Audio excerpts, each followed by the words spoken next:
et merci d'être aussi nombreux et nombreuses ce soir. Je voulais vous dire, et je voulais commencer par cela en vous disant merci parce que je vois des visages qui étaient là il y a 2 ans. Nous avons fait la campagne ensemble. Nous avons réussi à gagner sur cette circonscription. Et je voudrais vous dire que depuis 2 ans, je mène les combats que nous avons écrits ensemble dans le programme de la NUPES, que je les mène avec toutes les forces de gauche à l'Assemblée nationale, que nous avons bloqué l'Assemblée nationale sur les retraites, que nous avons obtenu des victoires, certes pas beaucoup, mais qu'à chaque fois, nous avons mis en difficulté le gouvernement Macron, et que ça, c'est grâce à votre mobilisation. Je voulais vraiment ce soir vous en dire merci.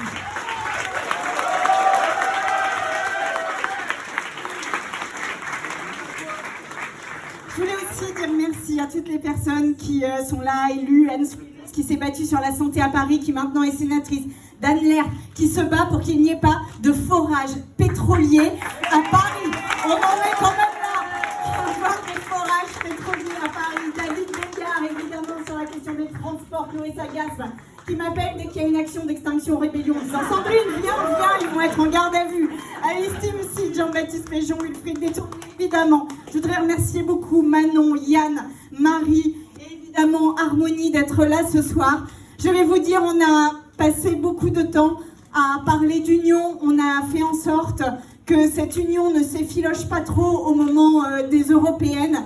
Et la preuve en est que l'on a réussi, puisque après cette décision inique, cette décision insupportable et cette décision irresponsable de la part d'Emmanuel Macron, eh bien nous avons réussi en presque 48 heures à réunir la gauche et face au Front National, parce que je les appelle comme ça, oui, nous sommes là.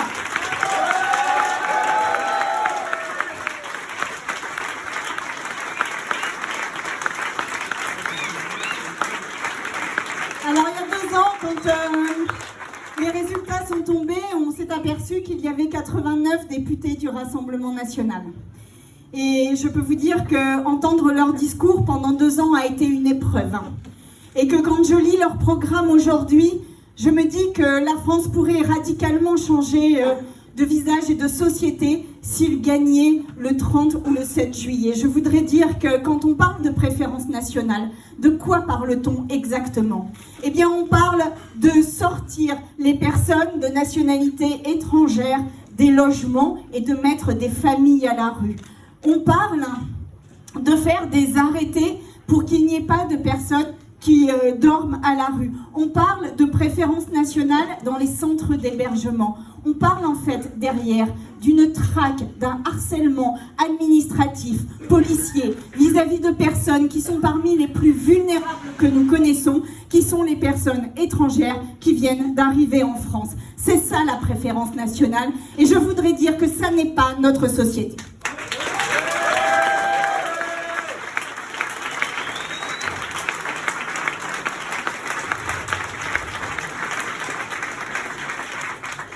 Quand on parle du Rassemblement national et de son programme, parlons du droit des femmes, parce que Jordan Bardella a fait un discours récemment pour parler des femmes et dire qu'il était le candidat des femmes. Moi, je voudrais dire que le Rassemblement national n'a jamais voté aucune des mesures de l'Union européenne pour interdire la Pologne, par exemple, d'interdire l'IVG. Il n'a jamais, le Rassemblement national, les élus du Rassemblement national et l'Europe n'ont jamais aidé les femmes polonaises. Elles n'ont jamais aidé les femmes en Hongrie. Ils ne seront jamais du côté des femmes.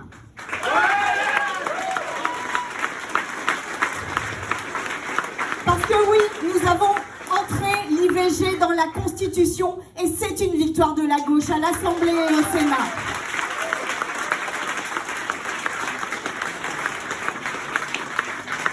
Mais rien ne les empêcherait, si nous ne faisions pas barrage à ce qu'ils autorisent des associations anti-IVG, par exemple dans les hôpitaux. Rien ne les empêcherait à couper toutes les ressources, toutes les subventions à l'association du planning familial qui fait un travail depuis des dizaines d'années et que je voudrais que vous souteniez aujourd'hui, un travail sur la contraception, sur l'IVG, sur l'éducation, sur l'accès aux soins.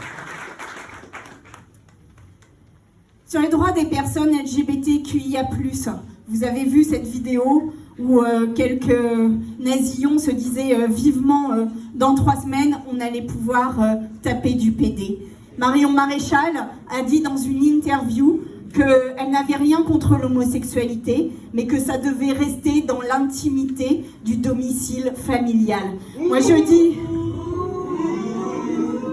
si le Rassemblement national, un jour, pas cette fois-ci, jamais, mais si des fois, il accédait au pouvoir, alors ce serait un déchaînement de violence vis-à-vis des personnes LGBTQIA+. Ce serait l'absence de lutte contre les suicides des personnes LGBTQIA+. Ce serait l'absence de programmes de santé psychique et physique pour les personnes LGBTQIA+.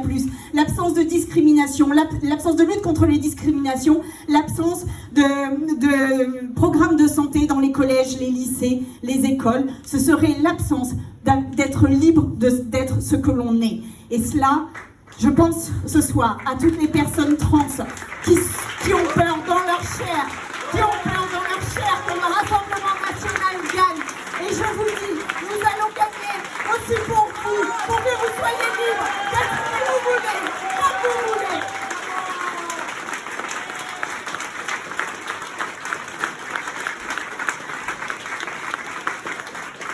Sur la liberté d'expression, le Rassemblement national, c'est la privatisation de l'audiovisuel public, c'est l'interdiction de certains livres dans les bibliothèques des écoles, des collèges et dans les bibliothèques municipales. C'est le complotisme fait politique et notamment le complotisme qui nie le réchauffement climatique. Sur nos libertés individuelles, le Rassemblement national, ce serait un blanc-seing donné à la police. Ce serait un blanc-seing donné à la police. Une libération d'une parole raciste qui déjà commence sur les marchés. Nous étions ce dimanche au marché Jeanne d'Arc et déjà on entendait « rentrez chez vous ». Le Rassemblement national, c'est certes des leaders, mais c'est aussi des personnes qui derrière militent depuis des années avec des tatouages nazis sur les biceps et des croix gammées sur les pectoraux et qui nous feraient croire aujourd'hui que non, on vous promet, on n'est plus antisémite.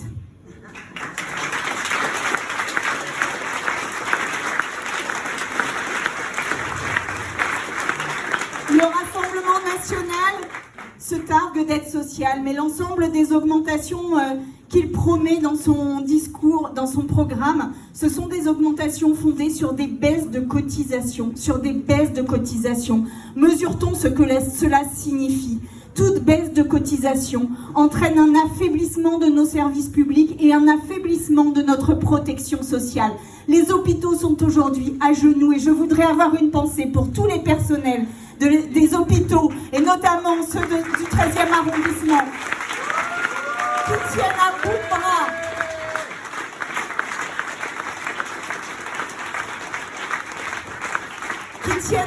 de bras la notion de service public par éthique, par déontologie, mais qui n'ont plus les moyens, qui ne comprennent plus les restrictions budgétaires et qui ne comprennent plus ce que leur direction leur demande, et pourtant ils viennent, pourtant ils soignent, pourtant ils sont là. Eux, aujourd'hui, ils ont très peur.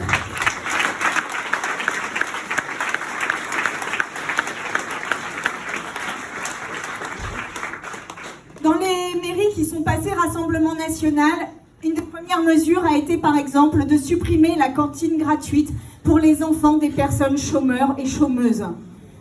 C'est ça, être social ? Nous voulons au contraire que toute personne, tout enfant qui entre à l'école ait des chances égales de réussir dans cette école républicaine. L'égalité des chances pour nous n'est pas un slogan, c'est donner les moyens à chacun et chacune d'avoir le ventre plein quand on étudie à l'école. Honte à vous, le Rassemblement national.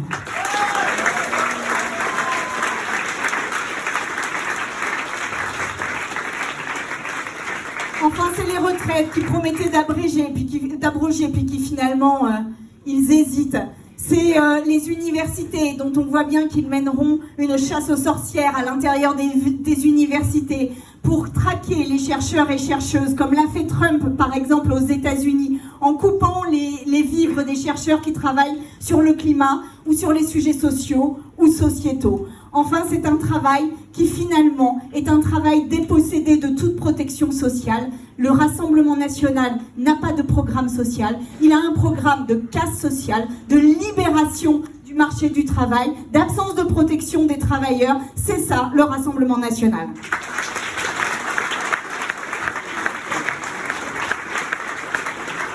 Et n'oublions pas que celui, en l'occurrence, qui mène la bataille pour qu'ils arrivent au pouvoir s'appelle Bolloré, que Bolloré achète des médias, qu'il dépend directement, que Bolloré dépend directement des intérêts du carbone, que son profit immédiat est directement lié à la logistique, au transport d'énergie fossile. Je voudrais dire, parce que j'ai lu un portrait un jour de Bolloré qui disait que les féministes l'énervaient, j'ai envie de te dire, ça ne fait que commencer.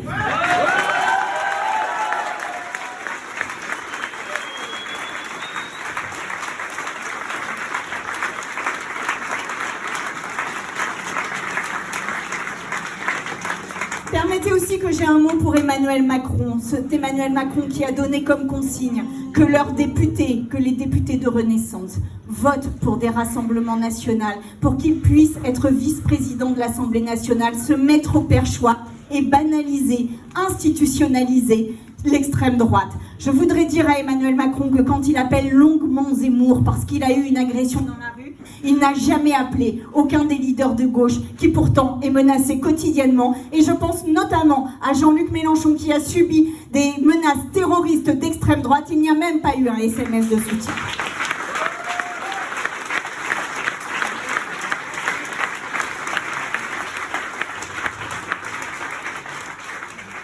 Mais ce n'est pas la seule manière qu'il a eu d'encourager et de banaliser l'extrême droite. Ce qu'a fait Emmanuel Macron avec sa loi retraite, avec les lois chômage, c'est d'aller vers et c'est d'amplifier l'humiliation des plus vulnérables, l'humiliation des personnes qui travaillent et qui n'ont pas de quoi vivre parce que ils et elles ont des horaires éclatés sur la journée, ils ne dépassent pas le seuil de pauvreté, ils cumulent les emplois précaires. Il les a humiliés loi après loi et il va continuer à le faire puisque le 1er juillet, il y a un décret qui confirme le durcissement de la réforme du chômage. Honte à vous aussi, Monsieur Macron.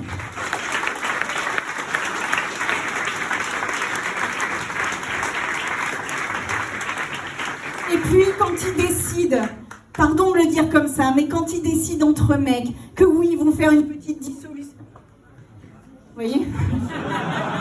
Quand ils décident entre mecs que oui, ils vont faire une petite dissolution parce que dans leur petit cerveau, ils ont tout compris de la stratégie et qu'ils vont tester leur pouvoir de domination sur la France en faisant un coup de poker comme ça. Je dis qu'ils nous humilient tous, qu'ils humilient les institutions françaises, qu'ils ne les respectent pas et que là, nous ne vous le pardonnerons pas.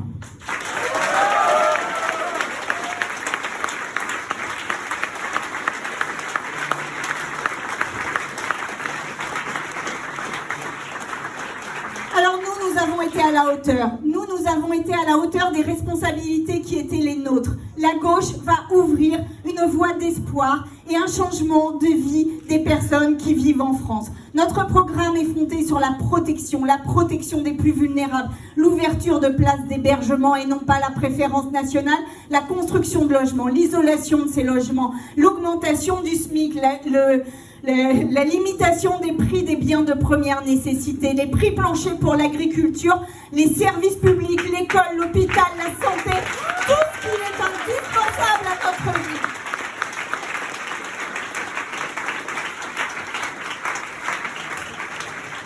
Nous n'oublions pas que l'économie est là pour être au service des besoins fondamentaux des humains et non pas que les humains doivent se mettre au service de l'économie. C'est cela notre programme.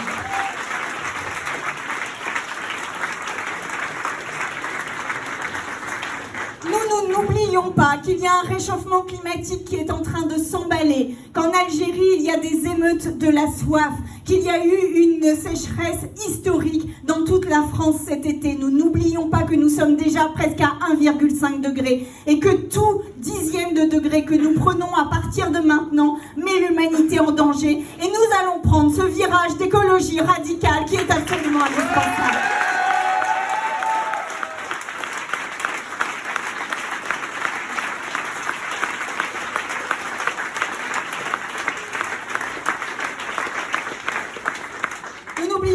plus que l'avenir c'est les enfants et qu'aujourd'hui les enfants sont très maltraités, que l'école s'écroule et que comme l'hôpital, elle tient grâce à des enseignants et des enseignantes qui ont à cœur le service public, qui ont à cœur de donner des chances égales à tout le monde, mais qu'aujourd'hui elle est fragile, que le privé est une concurrence déloyale vis-à-vis de l'école publique et que quand je vois qu'une ancienne ministre mettait ses enfants à Stanislas dans des classes non mixtes et qu'à nous, on nous fait des leçons sur des groupes en non-mixité militant alors que c'est tout le lycée qui est en non-mixité militant.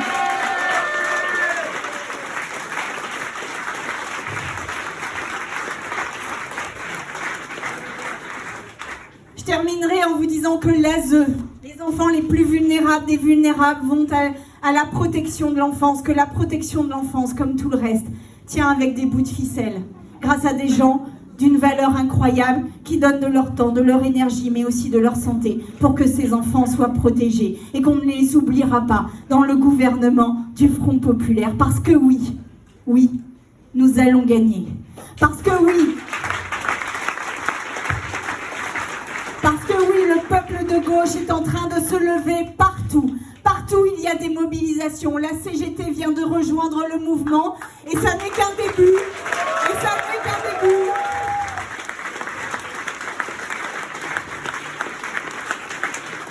Le Front Populaire, ça n'est pas une alliance de partis. C'est bien plus que ça. C'est une société civile qui se lève et qui veut résister. C'est une société civile qui s'organise pour ne pas laisser le pouvoir à celles et ceux qui veulent tout détruire. Alors je compte sur vous, le 30 juin. Le 30 juin, on essaye de passer au premier tour parce que la deuxième semaine, il faut qu'on aille aider tous les copains et copines partout en France. Chaque député compte. Chaque député compte. Ça se comptera à 1, 2, 3, peut-être 10 députés. Aucune voix ne doit manquer. Je voudrais dire que nous sommes forts de notre diversité. N'ayons pas peur de cette diversité. Au contraire, faisons-en une complémentarité. Je n'aime pas les monocultures céréalières. Par contre, j'aime la biodiversité et c'est comme ça que c'est résilient. Alors on y va, on va chercher les